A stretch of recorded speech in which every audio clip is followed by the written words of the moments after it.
moi-même je vais participer, il faut que les Togolais participent, qu'ils donnent de l'argent. Selon ce que chacun a. Au moins, ça permettra aux enfants de Amron de comprendre que leur père n'est pas abandonné. Donc, il faut aller sur le lien, je pense qu'il est sur la page de Zaga et je pense que d'autres personnes ont partagé ça, pour donner ce que vous avez à donner. Il y a un système même qui garantit l'anonymat de ceux qui donnent l'argent. Si vous ne voulez pas que votre nom apparaisse, vous pouvez donner de l'argent dans l'anonymat total. Ceux qui sont au pays, ceux qui sont dans la diaspora, allez cotiser. Dimanche, quand je vais faire mon live, je vais continuer par lancer un appel pour que les gens cotisent. Ils ont dit 10 000 euros en 10 jours. Et aujourd'hui, on est déjà à presque 5 500 euros. Un jour après, je pense qu'en 3 jours, il faut qu'on boucle les 10 000 euros et qu'on aille encore beaucoup plus pour montrer que nous sommes capables de mettre la main à la poche pour changer notre pays. Je pense que c'est ce qu'il faut faire. Après, pour la lutte, chacun essaie d'apporter sa pierre avec nos qualités, nos faiblesses, avec je ne sais pas quoi dire, avec les risques que nous courons.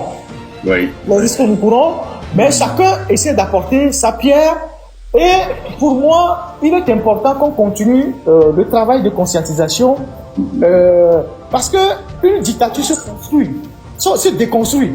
Une dictature se déconstruit. Moi, individuellement ou personnellement, j'ai des initiatives que je prends. J'ai pas envie de venir les exposer ici en tant que journaliste. Je prends des initiatives. Vous savez très bien que avec ma petite notoriété, je peux toucher certains réseaux. Ce que je peux faire, je le fais. Mais il faut qu'on mette un peu plus de pression. Parce que vous allez constater que Faure, il est perdu. Dans sa 5e République, il est perdu. Et il ne sait pas ce qu'il est en train de faire. Là, on est pratiquement 1 mois sans gouvernement.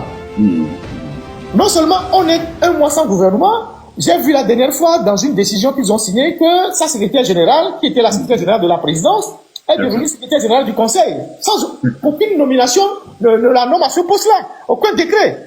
Donc c'est quelqu'un qui est perdu dans son histoire de 5e République. Et vous savez pourquoi il ne s'affiche pas avec le nouveau président? Parce qu'il y a tout un protocole. Parce qu'il découvre que même s'il a l'effectivité du pouvoir, il doit déférence au président honorifique. Ce n'est pas au président d'aller vers lui, c'est à lui d'aller vers le président. Alors s'il va vers le président, il sera dans quelle posture? Il sera dans la posture de monsieur qui est tout puissant, ou bien il sera dans la posture du premier ministre qui se soumet au président. Donc il découvre la réalité de sa 5e République et il est perdu. Donc il est perdu, non seulement il est perdu, mais il devient frileux. Le régime est devenu frileux. Donc le régime voit le mal partout, dès que quelqu'un sort la tête de l'homme, on l'arrête. Donc le régime qui a ce genre de réaction, c'est un régime frileux. Donc nous devons encourager les gens qui sont dans le régime et qui sont prêts à prendre la parole, ou qui sont prêts, c'est pas, à dénoncer ce qu'ils ont vu dans le régime. Nous devons les encourager. Parce que sans une fissure dans le régime, sans une fissure dans ce système-là, on ne va pas y arriver au bout. Il ne faut pas se faire d'illusions. Tant qu'il n'y aura pas de fissure à l'intérieur du système, on va pas y arriver. Les élections, il faut oublier les élections. Aucune élection n'arrivera au bout du régime. Ça, c'est pour amuser la scène politique. Mais tant qu'il n'y aura pas une fissure fondamentale dans le système, on ne va pas y arriver. Donc, ce sont tous ces injustices-là que nous devons remonter à la surface pour démontrer aux gens que ce régime ne vous a rien apporté. Il n'y a que Faure et ses femmes qui profitent du système. C'est le Louis XIV et c'est Marie-Antoinette. Et donc, nous avons intérêt à mettre fin ensemble au système pour redistribuer les biens que nous avons en commun et essayer d'avoir une justice sociale.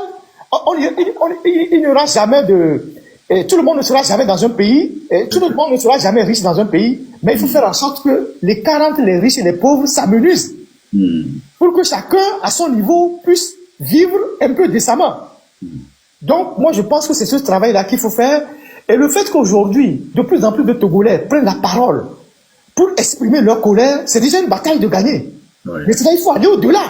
Aujourd'hui, les gens n'ont plus peur. Tout le monde prend la parole. Dans le cas de Amron, à part ceux qui essayent de se réjouir de son arrestation, et qui sont très minoritaires, il faut pas les regarder, il faut avancer.